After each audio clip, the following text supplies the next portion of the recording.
이에 예수께서 제자들에게 이르시되 누구든지 나를 따라오려거든 자기를 부인하고 자기 십자가를 지고 나를 따를 것이니라. 누구든지 제 목숨을 구원하고자 하면 잃을 것이요 누구든지 나를 위하여 제 목숨을 잃으면 찾으리라. 하나님은 영이시니 예배하는 자가 영과 진리로 예배할지니라. 아멘.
성도의 실족함을 허락하지 않으시는 하나님, 사순절이 시작되는 주일을 맞이하여 이전보다 더 간절한 마음으로 하나님의 은혜를 구합니다.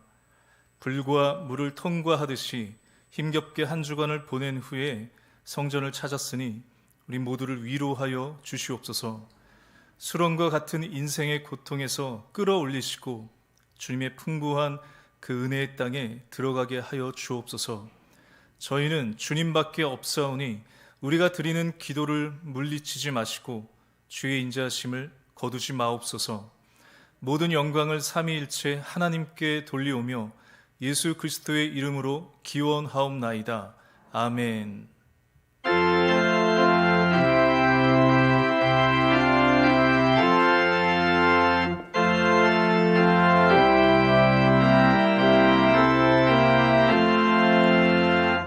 그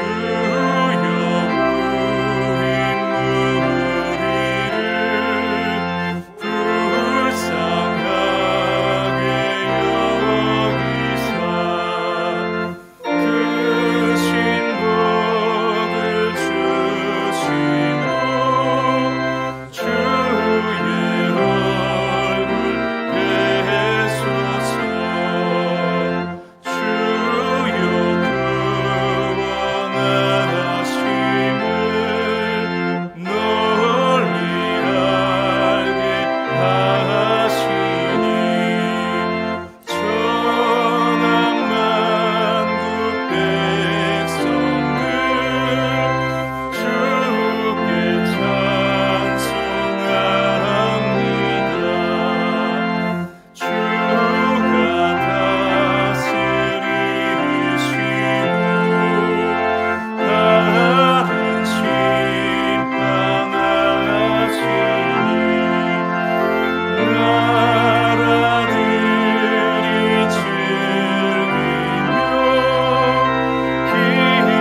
자리에 앉으시고 우리 고백의 기도를 드리겠습니다. 한량없는 은총을 베푸시는 하나님, 하나님의 자녀로 거듭났으나 저희는 옛사람의 행실을 버리지 못했습니다.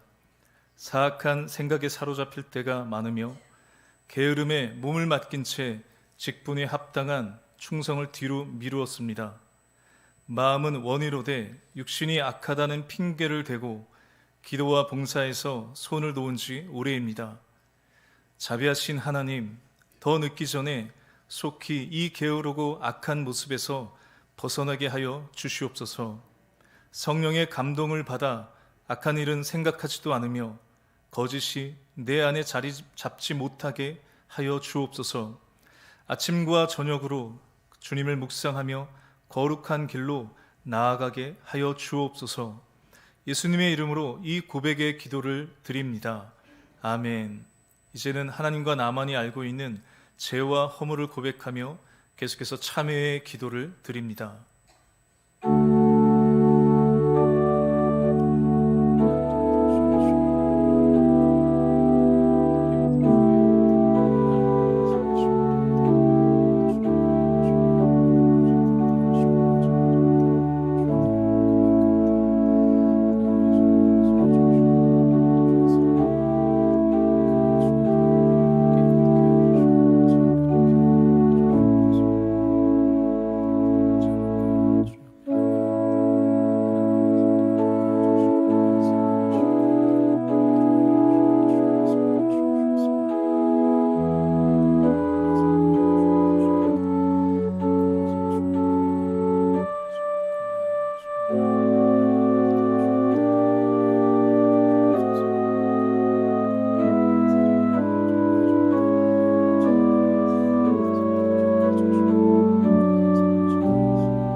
여호와께서 그의 앞으로 지나시며 선포하시되 여호와라 여호와라 자비롭고 은혜롭고 노하기를 더디하고 인자와 진실이 많은 하나님이라. 인자를 천대까지 베풀며 악과 과실과 죄를 용서하리라. 아멘. 나는 전능하신 아버지 하나님 천지의 창조주를 믿습니다. 나는 그의 유일하신 아들 우리 주 예수 그리스도를 믿습니다. 그는 성령으로 잉태되어 동정녀 마리아에게서 나시고 본디오 빌라도에게 고난을 받아 십자가에 못 박혀 죽으시고 장사된 지 사흘 만에 죽은 자 가운데서 다시 살아나셨으며 하늘에 오르시어 전능하신 아버지 하나님 우편에 앉아 계시다가 거기로부터 살아있는 자와 죽은 자를 심판하러 오십니다. 나는 성령을 믿으며 거룩한 공교회와 성도의 교제와 죄를 용서받는 것과 몸의 부활과 영생을 믿습니다. 아멘. 우리 다 함께 자리에서 일어나시고 우리 교독문 124번 사순절 성시를 교독하겠습니다. 내 하나님이여 내 하나님이여 어찌 나를 버리셨나이까.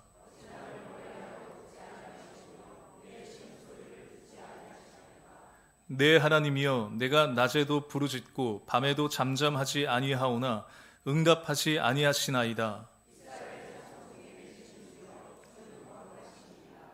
우리 조상들이 주께 의뢰하고 의뢰하였으므로 그들을 건지셨나이다.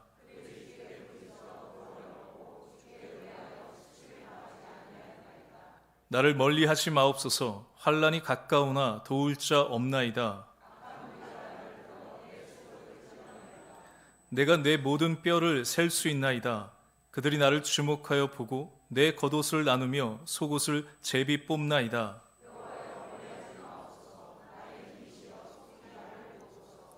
나를 사자의 입에서 구하소서. 주께서 내게 응답하시고 들소의 뿔에서 구원하셨나이다.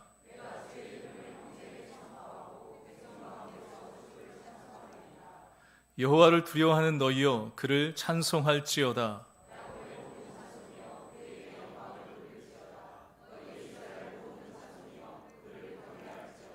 아멘.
항상 도시리 잘 이기는 자는 상 받으리니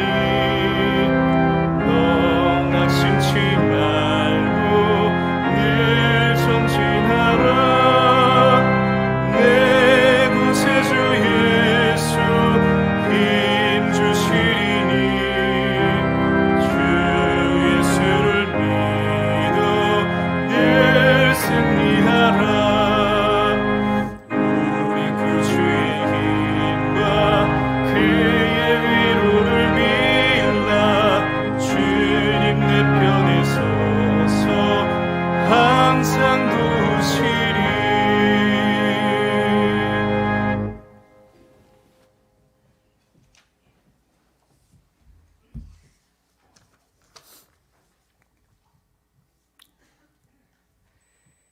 계절의 섭리를 주관하시는 하나님 아버지, 차가운 겨울 바람은 보내고 어느덧 따스한 봄바람이 조금씩 저희들 곁으로 다가오는 계절입니다. 늘 이맘때가 되면 사순절 기간을 맞아 주님께서 당하신 고난을 생각하며 또한 그 고난으로 인해 저희들을 구원해 주신 그 은혜가 감사하여 기도의 결심을 가져보기도 하지만 행동으로 실천하지 못하는 모습이 있음을 고백하지 않을 수 없습니다. 용서하여 주시옵소서. 그러나 지금은 영서교회의 모든 성도들이 합심하여 기도해야 할 때임을 깨달아 알기를 원합니다. 마태복음 18장 말씀에 너희 중에 두 사람이 땅에서 합심하여 무엇이든지 구하면 하늘에 계신 내 아버지께서 저희를 위하여 이루게 하시리라 는 말씀에 의지하여 나라를 위해 이웃을 위해 교회를 위해 기도해야 할 줄로 믿습니다. 먼저 이 나라를 위해 기도합니다. 이념으로 인한 분열보다는 화합하는 정치가 실현되게 하시고 남북 간의 대치보다는 평화의 기운이 돋아나게 하시고 세대 간의 갈등보다는 서로를 이해하는 대한민국 되기를 간구합니다. 지역사회와 이웃을 위해 기도합니다. 함께 살아가는 공동체로서 소외되는 자 없게 하시고 어려움에 처한 자 있다면 서로 보듬어 줄 수 있는 따뜻한 마음을 가질 수 있기를 또한 기도합니다. 그리스도의 마음으로 이웃을 내 몸과 같이 사랑하고 진리의 말씀이 널리 전파될 수 있도록 인도하여 주시옵소서. 영서교회를 위해 기도합니다. 여러 한우들을 돌보사 하루속히 회복되게 하시고 담임 목사님이신 남상국 목사님도 수술 후 회복 과정에 있습니다. 치료의 하나님이 목사님의 세포 하나하나 회복의 과정에 온전히 작용할 수 있도록 인도하여 주시고 하루속히 회복되어 하나님의 사역 감당하기에 부족함이 없도록 건강 주시기를 간구합니다. 목사님의 치료 기간 동안 사역을 담당할 부목사님과 여러 교역자들의 수고로움을 기억하여 주시고 맡겨진 사명 잘 감당할 수 있도록 능력 주시고 건강 허락하시길 기도합니다. 이번 주간 주님의 부름을 받고 하늘나라에 가신 고 배하명 장로님의 편안한 안식을 기도드리며 남은 유가족들에게 하나님의 위로가 함께 하시길 또한 기도합니다. 올해는 영서교회가 창립한 지 70주년이 되는 해입니다. 70주년을 기념하여 지난 성탄절 찬양대회와 창립기념일 홈커밍데이를 은혜 가운데 잘 치르게 하시고 앞으로 전교인 운동회, 초청음악회, 말씀집회, 찬양축제 등을 계획하고 있사오니 준비위원들의 수고와 성도분들의 적극적인 참여로 모든 행사가 기쁨과 은혜가 넘치기를 기도합니다.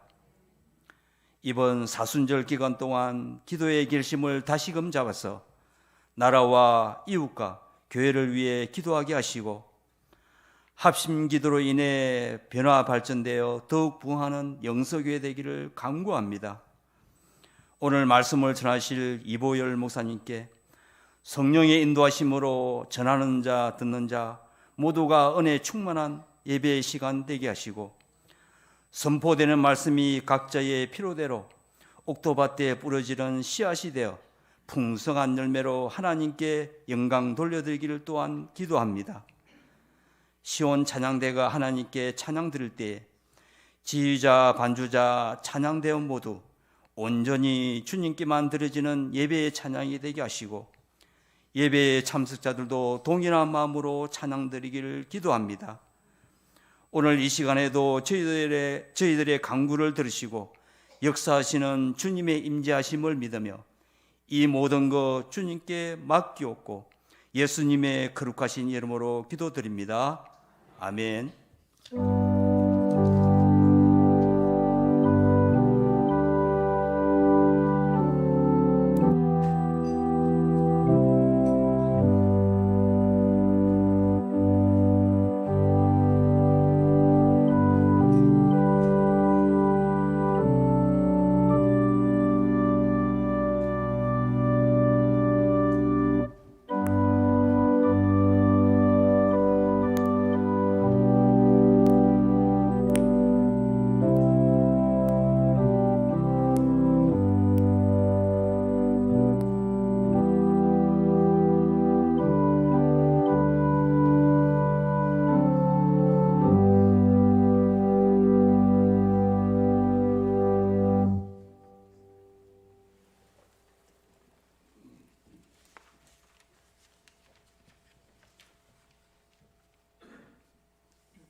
성령의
네, 우리 시온 찬양대 늘 정성스러운 또 은혜로운 찬양으로 우리 섬겨주셔서 늘 감사를 드립니다. 우리 같이 말씀 보겠습니다. 교회력으로 사순절 첫 번째 주일, 이 거룩한 주일 우리에게 주시는 하나님의 말씀은 신약 성경 마태복음 14장 13절에서 21절까지의 말씀입니다. 제가 말씀을 봉독하겠습니다. 예수께서 들으시고 배를 타고 떠나사 따로 빈들에 가시니 무리가 듣고 여러 고을로부터 걸어서 따라간지라. 예수께서 나오사 큰 무리를 보시고 불쌍히 여기사 그 중에 있는 병자를 고쳐 주시니라. 저녁이 되매 제자들이 나와 이르되 이곳은 빈들이요 때도 이미 저물었으니 무리를 보내어 마을에 들어가 먹을 것을 사 먹게 하소서. 예수께서 이르시되 갈 것 없다. 너희가 먹을 것을 주라. 제자들이 이르되 여기 우리에게 있는 것은 떡 5개와 물고기 2마리뿐이니이다. 이르시되 그것을 내게 가져오라 하시고 무리를 명하여 잔디 위에 앉히시고 떡 5개와 물고기 2마리를 가지사 하늘을 우러러 축사하시고 떡을 떼어 제자들에게 주시매 제자들이 무리에게 주니 다 배불리 먹고 남은 조각을 12바구니에 차게 거두었으며 먹은 사람은 여자와 어린이 외에 5,000명이나 되었더라. 아멘. 네, 안녕하세요. 우리 주일 예배 오신 우리 모든 성도님들을 환영합니다. 앞에 우리 담임 목사님 안 계시고 또 제가 있어서 많이 어색하실 텐데요. 목사님께서 지난 금요일 수술을 잘 마치시고 또 회복 중에 계십니다. 건강하게 잘 회복하셔서 또 이 은혜의 자리에서 함께 그 말씀의 은혜를 나눌 수 있도록 우리 성도님들 기대하며 또 함께 기도해 주시면 좋겠습니다. 몇 주간 제가 대신해서 이 단에서 함께 말씀을 나누도록 하겠습니다. 지난주 그 연휴가 있었는데 우리 성도님들 한 주 연휴 잘 보내셨습니까? 모처럼 연휴 기간에 잘 쉬셨던 그런 분들도 계시지만 또 여러 사람들 만나고 또 일하느라 잘 쉬지 못한 분도 계실 것 같습니다. 명절이 아니어도 우리는 한 주간 직장에서 또 가정에서 또 교회에서 수많은 사람들을 만나고 우리가 많은 말들을 하기도 하고 또 말을 듣기도 하면서 많은 에너지를 쓰기도 합니다. 우리의 삶에 사람들을 만나고 사람들과 관계를 맺어가는 것은 당연하고 필수적이지만 그 만남이 오래 지속되기 위해선 반드시 쉼이 필요하죠. 우리가 밤마다 방전된 그 스마트폰을 충전하는 것처럼 사람들을 만나고 또 에너지를 썼을 때 우리도 사람도 자신만의 그 혼자서 충전하는 그런 쉼의 시간이 필요합니다. 그렇지 않으세요? 우리가 매일매일 사랑하는 자녀들 양육하는 부모님들도 그 아이들이 사랑스럽고 예쁘지만 그 관계에는 쉼이 필요합니다. 매일 만나는 직장 동료들 사이에서도 우리 가족들, 친구 사이에서도 마찬가지죠. 사실 우리가 일하느라 힘든 것보다 사실 누군가와 맺는 그 관계에서 지치고 힘들 때가 많습니다. 말 한마디에 마음이 상하고 내가 기대했던 그런 배려가 나에게 돌아오지 않으면 우리는 서운해하기도 합니다. 그리고 가끔 그렇게 생각할 때가 있죠. 아무도 없는 곳으로 잠시 떠나고 싶다. 하루만이라도 사람을 만나지 않고 쉬고 싶다. 딱 2시간만 누가 우리 자녀들 맡아주시면 카페 가서 맛있는 커피 한 잔, 차 한 잔 하면 어떨까? 그런 생각하게 됩니다. 목회자들도 마찬가지인데요. 사역하다가 지치면 쉼이 필요합니다. 그럼 예수님은 어떠셨을까요? 우리가 성경을 보면 사실 예수님보다 많은 사람들을 만나고 많은 사람들과 그 관계를 맺은 그런 인물을 우리가 찾아보기 힘듭니다. 그런데 예수님도 그 관계 속에서 무엇이 필요하셨을까요? 쉼이 필요했습니다. 예수님도 혼자만의 시간을 가지기 위해서 그 쉼을 누리기 위해서 그러면 예수님은 어디로 가셨을까요? 오늘 본문 13절을 보면 예수께서 들으시고 배를 타고 떠나사 따로 빈들에 가시니 예수님은 아무도 없는 곳, 한적한 곳, 바로 빈들로 가셨습니다. 성경에서는 이 빈들을 버려진 곳, 고독한 장소를 뜻하기 때문에 혼자만 있을 수 있는 곳, 사람들이 없는 곳을 나타냅니다. 예수님은 쉼도 필요하셨지만 그런데 문제는 혼자서 쉬려고 했던 예수님에게 수많은 사람들이 몰려오게 되죠. 마치 우리 어르신들 임영웅이 등장할 때 여기저기서 수많은 사람들이 몰려드는 것처럼 당시 예수님이 가는 곳마다 남녀노소 할 것 없이 많은 사람들이 몰려들었습니다. 요즘같이 SNS로 소통할 수 있다면 실시간 그 예수님의 행적이 소개되고 전해졌었겠죠. 만약에 예수님께서 유튜브 채널을 만드셨다면 금방 100만 명이 넘었을 겁니다. 여기저기 마을에서 다 예수님을 보기 위해서, 예수님을 만나기 위해서, 그들이 가지고 있는 무언가 문제를 해결받기 위해서 예수님 계신 곳까지 따라왔는데, 그런데 예수님은 쉬시기 위해서 그 사람들을 만나는 것을 피하시고 혼자만의 시간을 보내셨을까요? 우리 오늘 본문 14절 말씀을 우리 다 함께 한번 읽어보겠습니다. 14절 말씀 시작. 예수께서 나오사 큰 무리를 보시고 불쌍히 여기사 그 중에 있는 병자를 고쳐 주시니라. 예수님은 예수님께 나온 그 수많은 사람들 무리를 보시고 어떻게 하셨죠? 그 자리를 피하지 않으셨습니다. 떠나지 않으셨고 그들을 불쌍히 여기셨다고 합니다. 성경에서 예수님을 따라온 사람들을 뭐라고 표현하냐면 무리라고 표현하죠. 이 무리라는 표현은 헬라어 원어로 보면 오클로스, 이 단어는 귀족의 반대말로 사용할 때가 있습니다. 그래서 가난한 사람들, 소외된 사람들, 천민을 뜻하는 말이죠. 그런데 왜 이 무리들이 그렇게 예수님을 따라다녔을까요? 어쩌면 그들이 생각하는 정치적으로, 사회적으로, 경제적으로 그들이 처한 문제를 해결해 줄 강력한 왕이 되어줄 사람이라고 생각했을지도 모릅니다. 저분이면 우리를 구원해 주실 메시아일 수도 있겠구나. 그중 대부분은 가난하고 돈이 없어서 어쩌면 병이 들어도 치료를 못 받고 아파하는 그런 사람들도 많았었겠죠. 그런데 예수님은 그 어려움 가운데 있는 사람들을 결코 외면하지 않으셨다는 거예요. 14절 말씀을 다시 읽어보면 예수께서 나오사 큰 무리를 보시고 어떻게 여기시죠? 불쌍히 여기셔서 그들의 병을 고쳐주셨다고 기록합니다.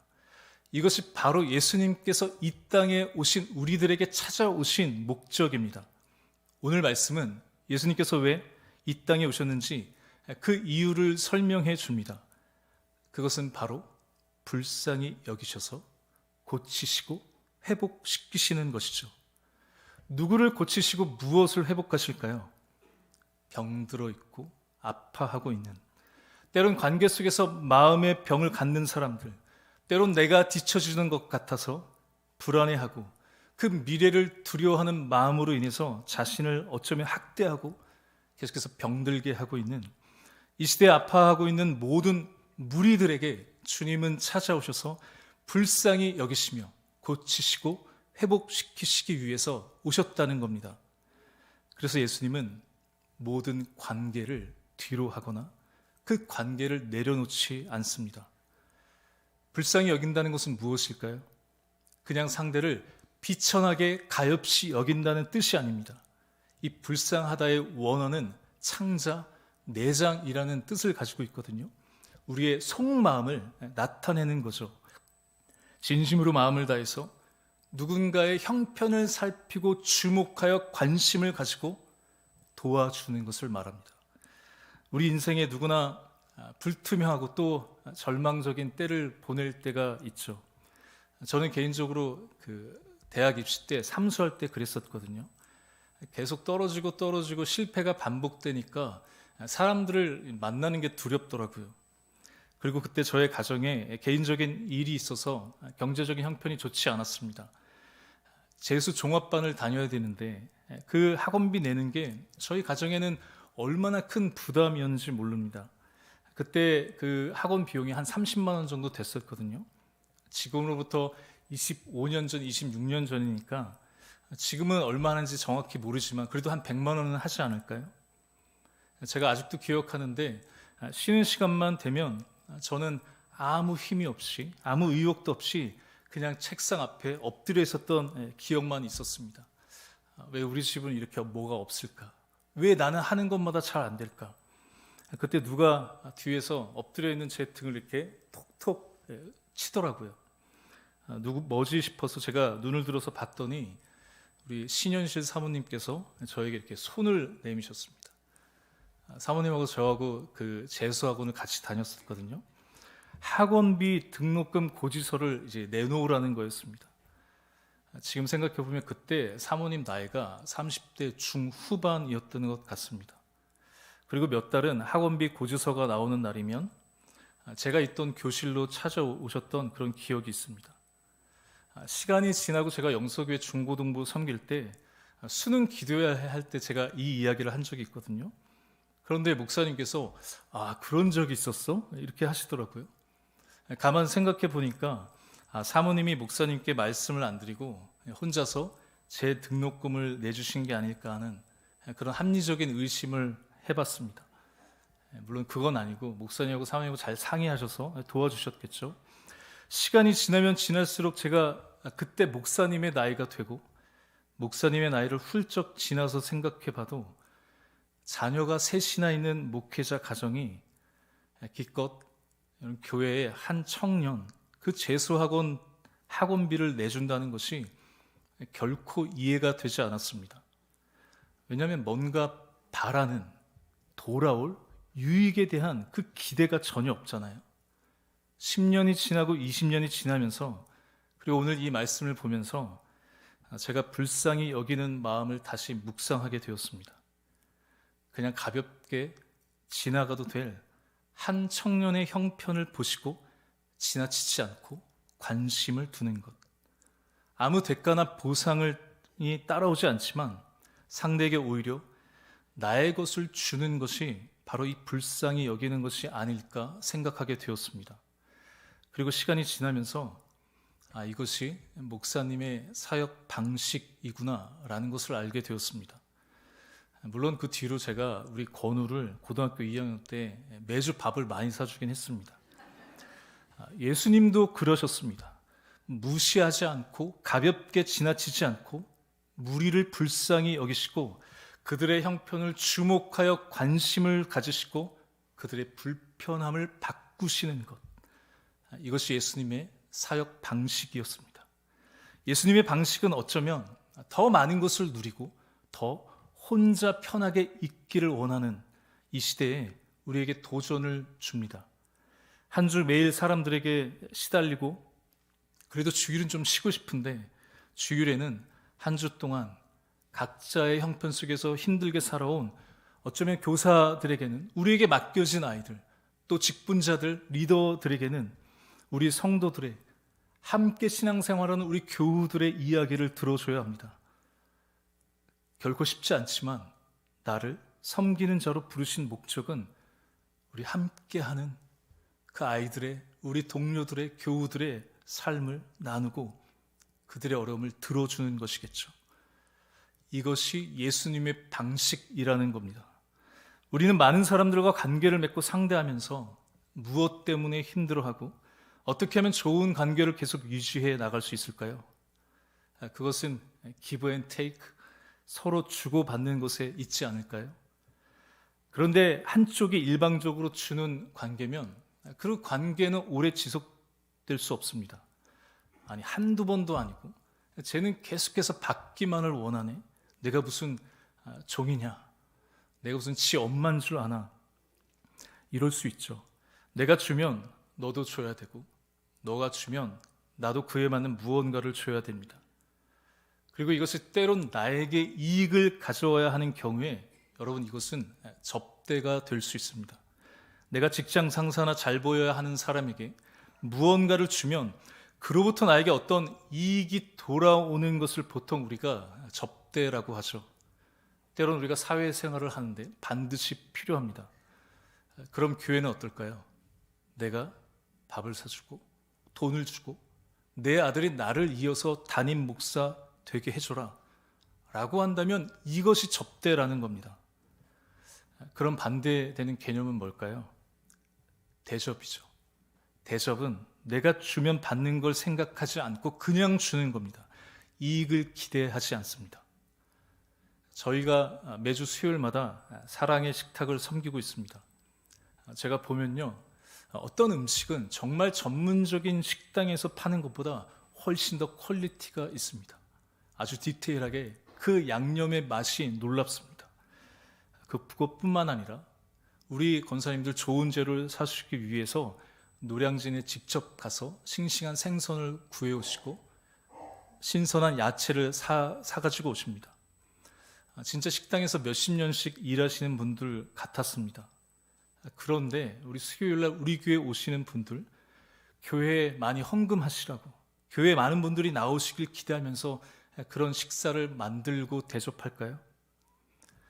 상대에게 어떤 대가도 바라지 않습니다. 이것이 대접입니다. 우리가 직장이든 교회든 어디서든 우리는 접대와 대접을 하게 됩니다. 오늘 말씀을 보면 예수님이 사람들과 관계하는 방식이 드러나 있습니다. 15절 말씀을 보면 이제 저녁이 되니까 그곳에 많은 수많은 사람들, 그리고 예수님도 제자들도 밥을 먹어야 될 때가 왔습니다.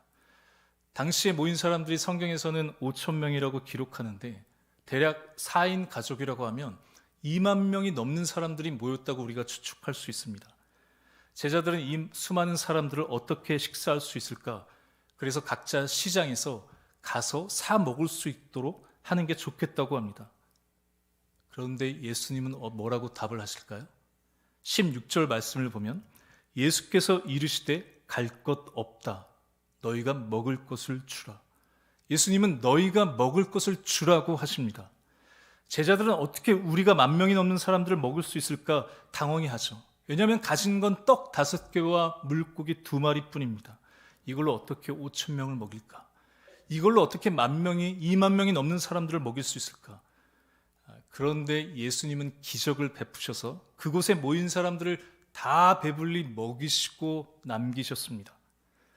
오늘날도 마찬가지지만 여러분, 당시에 가르침을 받는 사람들은 가르치는 사람을 대접하는 그런 관습이 있었습니다. 내가 나의 어떤 이익을 위해서 당신의 도움이 필요하다. 당신의 능력이 필요하다. 그러면 맛있는 식사를 접대할 수 있거든요. 예수님은 많은 사람들의 병을 고쳐주셨잖아요. 많은 사람들의 문제를 해결해 주셨습니다. 그러면 호텔 식당 가서 근사한 식사 대접 받으셔도 되지 않을까요? 그런데 예수님은 그 어떤 보상이나 대가를 바라지 않으셨습니다. 접대 받아도 되는 사람들에게 접대받는 것이 아니라 오히려 그 사람들을 대접하는 것이 예수님의 방식이었습니다. 예수님의 사람과의 관계 방식은 내가 대접을 받아야 하는 사람들에게 오히려 대접해 주시는 거예요. 우리가 직장이라면 어떨까요? 내가 쉬는 날인데 다른 동료의 사정으로 내가 대신 쉬지 않고 일을 해줬습니다. 그러면 우리는 커피 한 잔 얻어 마실 수 있잖아요. 그런데 마음 편하게 시간 잘 보내라고 오히려 내가 기프티콘 커피를 쏩니다. 내가 대접합니다. 교회에서도 마찬가지일 수 있죠. 내가 교회 오래 다니고 헌금도 빠지지 않고 드렸습니다. 늘 봉사해왔습니다. 그러면 교회에서 주는 선물 정도는 내가 먼저 받아도 되지 않을까요? 그런데 오히려 내가 먼저가 아니라 교회 처음 오시는 분들, 더 필요한 사람들에게 먼저 나눠주는 거죠.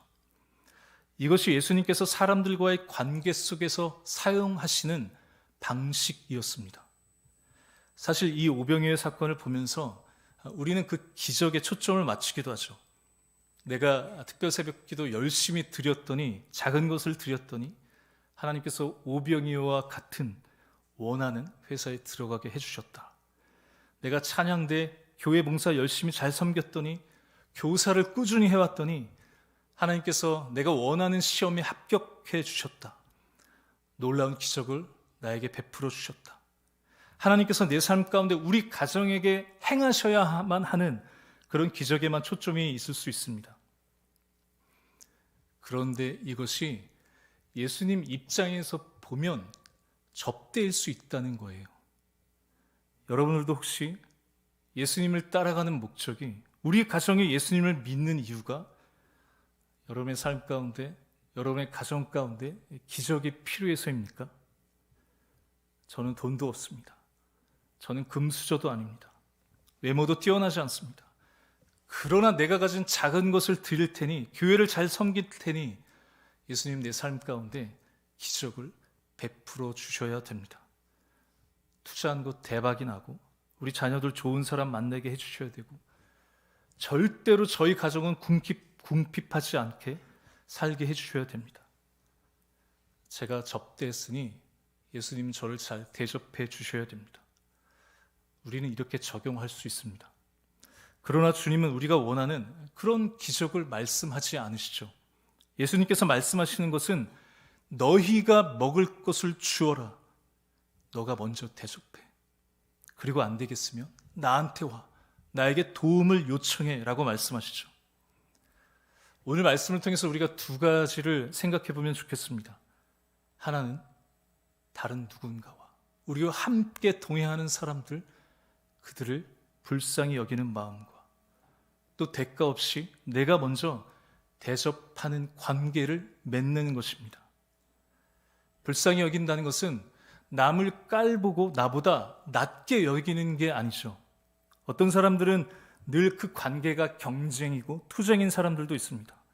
또 섬기는 그런 함께 동역하는 관계에서 때론 상대를 무시하거나 조롱하는 관계도 얼마나 많은지도 모릅니다. 사랑하는 척, 관심이 있는 척, 섬기는 척은 할 수 있습니다. 여러분, 누구나 조롱할 수 있습니다. 남을 낮추고 무시하는 말은 초등학생도 할 수 있습니다. 그런데 그런 관계들은 어떨까요? 쉽게 무너집니다.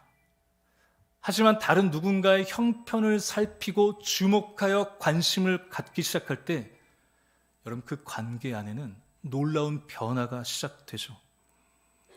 여러분 중에 혹시 그 삶의 문제로 지쳐서 도저히 풀리지 않는, 해결되지 않는 관계의 문제로 힘들어하다 오늘 주님 앞에 나오신 분들 계십니까? 혹 여러분에게 그런 기적이 필요하세요? 세상은 우리 형편을 알아주지 못합니다. 너는 그거밖에 안 되냐고 우리를 조롱할지도 모릅니다. 그러나 주님은 여러분의 형편을 살피시고 주목하여 관심을 갖고 우리를 도우시는 분이시죠. 그리고 말씀하십니다. 너희가 먹을 것을 주어라. 너희가 먼저 다가가, 너희가 먼저 내어주고, 너희가 먼저 그 관계를 세워가라 라고 말씀하십니다. 우리는 계속해서 기적을 기다립니다. 가정이 변하기를, 자녀가 달라지기를, 남편과 아내가, 동료가 변하기를 기다립니다. 그러나 예수님의 방식은 다르죠. 상대가 변하기를 기다리는 것이 아니라 내가 먼저 내어주는 것입니다. 먼저 미안하다고 말하는 사람이 있다면, 먼저 고맙다고 말하는 사람이 있다면 그곳에서 관계의 기적이 시작될지도 모릅니다. 내가 먼저 대접할 때 주님은 그 관계 위에 기적을 베푸실 겁니다. 기적은 하늘에서 떨어지는 것이 아니라 예수님의 방식을 따르는 그 자리에서, 그 삶에서 다시 시작됩니다. 특별히 이번 한 주 우리 모든 성도님들, 만나는 그 모든 사람들, 우리 주위에 있는 사람들, 그 상대를 무시하지 않고 존중히 여겨 주목하고 관심을 갖고 우리가 해줄 수 있는 작은 도움이라도 줄 수 있는 그런 시간 보내시면 좋겠습니다. 그럴 때 하나님께서, 예수님께서 어쩌면 기적을 베풀어 주셔서 우리가 해결할 수 없는 모든 상황들, 그 관계를 새롭게 세워가시고 그 모든 시간 속에서 주님의 은혜와 기적을 경험하게 되는 그런 한 주 보내시기를 주님의 이름으로 축복합니다. 기도하겠습니다. 하나님, 감사를 드립니다. 지난 설 연휴 사랑하는 가족들과 함께 감사하며 이 즐거운 명절을 보내게 하시고 하나님 안에서 쉼을 누리게 하심을 감사를 드립니다. 하나님, 세상에는 많은 사람들을 우리가 마주하며 또 그 관계로 지치고 피곤하여 때론 우리가 어려움 가운데 있을 때도 있습니다. 어떻게 풀어가야 할지 몰라 막막하고 주저할 때 예수님께서 우리의 형편을 살피시고 그냥 지나치지 않으시고 다가오셔서 우리에게 베푸셨던 것처럼 우리 또한 작을지라도 먼저 나눠주고 섬겨줄 수 있는 그 마음과 넉넉한 은혜를 허락하여 주시옵소서. 그래서 우리 삶 가운데 모든 풀리지 않았던 일들, 그 관계의 변화가 시작되고 우리 가정에서, 공동체 안에서 모든 것이 회복되는 놀라운 기적이 일어날 수 있도록 역사하여 주시옵소서. 또한 우리의 모든 병과 아픔을 고치시고 치유하시고 회복시키시는 하나님, 특별히 우리 담임 목사님 수술 후에 또 회복 중에 있습니다. 치유의 손길로 모든 수술 그 부위와 세포들, 신경들 어루만져 주시고 또 안수해 주셔서 그 원래의 모습으로 다시 살아나고 회복되는 은혜를 허락하여 주시옵소서. 감사를 드리며 예수님의 이름으로 기도드립니다. 아멘.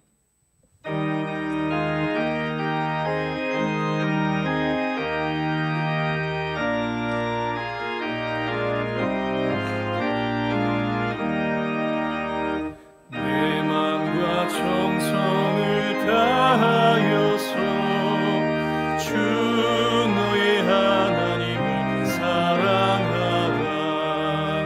내 몸을 아끼고 사랑하듯 형제와 이웃을 사랑하라. 주께서 우리에게 명하시니 그 명령 따라서 살아가리. 널 미워해 치는 원수라도 언제나 너 그렇게 사랑하라. 가는 자 위에서도 신실한 마음으로 복을 빌라. 주께서 우리에게 명하시니 그 명령 따라서 살아가리.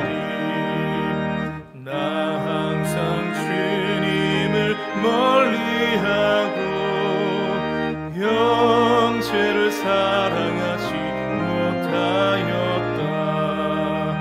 이러한 죄인을 사랑하사 주께서 몸버려 죽으셨다. 속죄의 큰 사랑 받은 이 몸 내 생명 다 바쳐 충성하리. 아멘.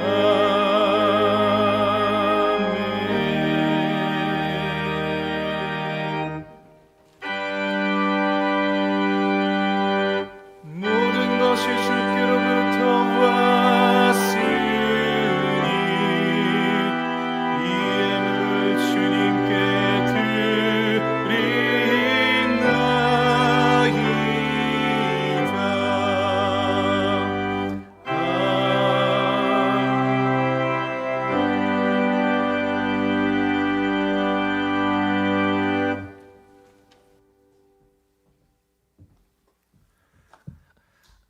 하나님 감사를 드립니다. 오늘도 거룩하고 복된 주일, 하나님의 자녀들, 하나님의 백성들, 하나님의 전에 나와 예배 드릴 수 있도록 우리에게 생명과 이 건강을 주시고 모든 삶의 시간들 감사의 마음을 담아 하나님 앞에 예배하게 하시니 감사를 드립니다. 우리에게 주신 모든 것, 하나님께서 베풀어 주신 은혜의 선물임을 겸손히 고백하며 물질과 소득의 10분의 1을 구별하여 이 11조의 예물을 드립니다. 그 모든 삶이 매일 풍성한 그 감사 열매를 거두는 복된 삶이 되게 하여 주시옵소서. 선교, 장학, 구제, 건축 여러 목적으로 예물을 하나님께 드립니다.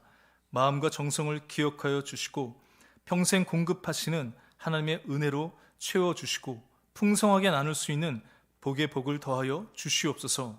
또 여러 감사의 제목으로 하나님 앞에 드릴 때 하나님께서 영광 받으시고 그 감사의 열매가 그 삶과 가정 가운데 끊어지지 않고 풍성하게 열매 맺게 하여 주시옵소서. 감사를 드리며 축복하오며 예수님의 이름으로 이 봉헌의 기도를 드립니다. 아멘.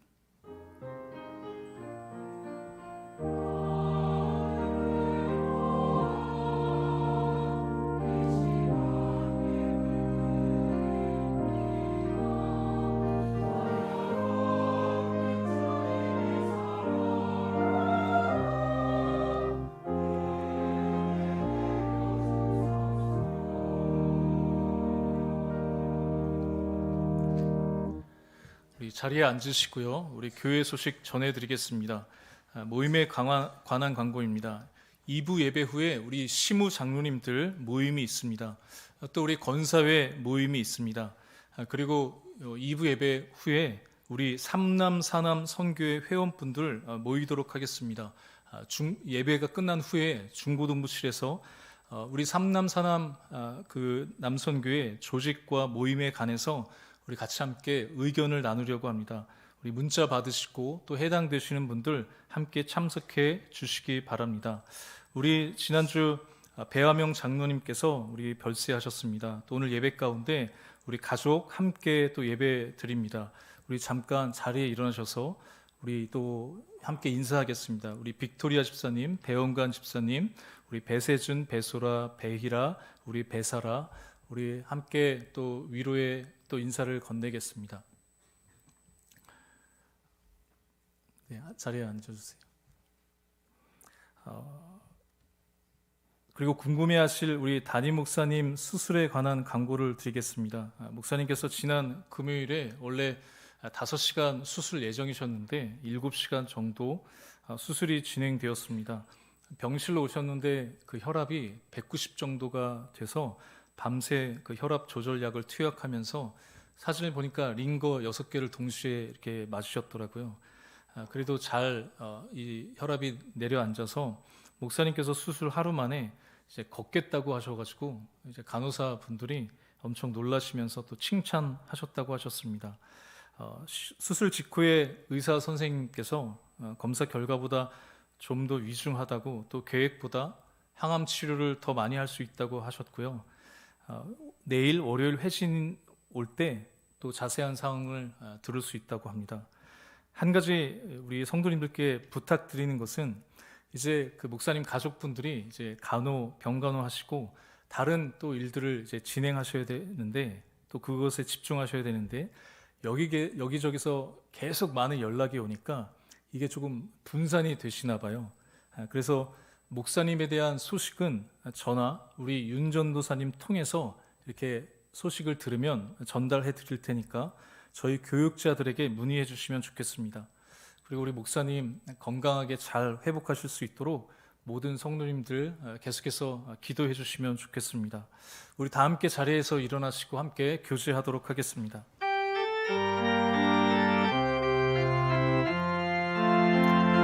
주의 사랑으로 사랑합니다. 주의 사랑으로 사랑합니다. 형제 안에서 주의 영광을 보며 주의 사랑으로 사랑합니다.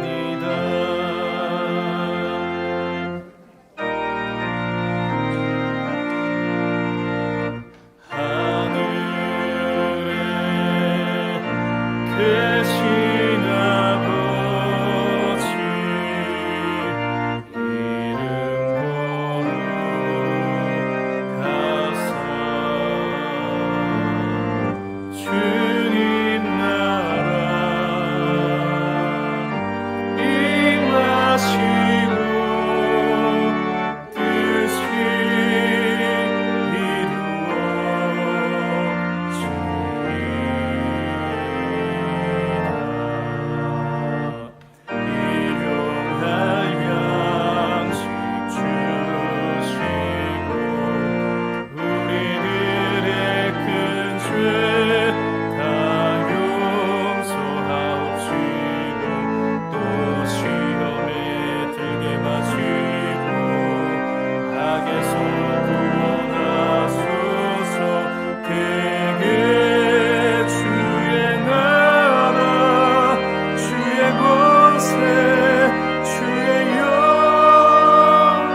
이제는 우리에게 찾아오셔서 고치시고 회복시키시는 예수 그리스도의 은혜와 변함없는 하나님 아버지의 사랑과 우리를 도우시는 성령님의 인도하심이 먼저 상대를 존중하고 섬기며 나누기를 결정하며 나아가는 영서교회 모든 성도들의 삶 가운데 그 가정 위에 영원히 함께 하시기를 간절히 축원하옵나이다. 아멘.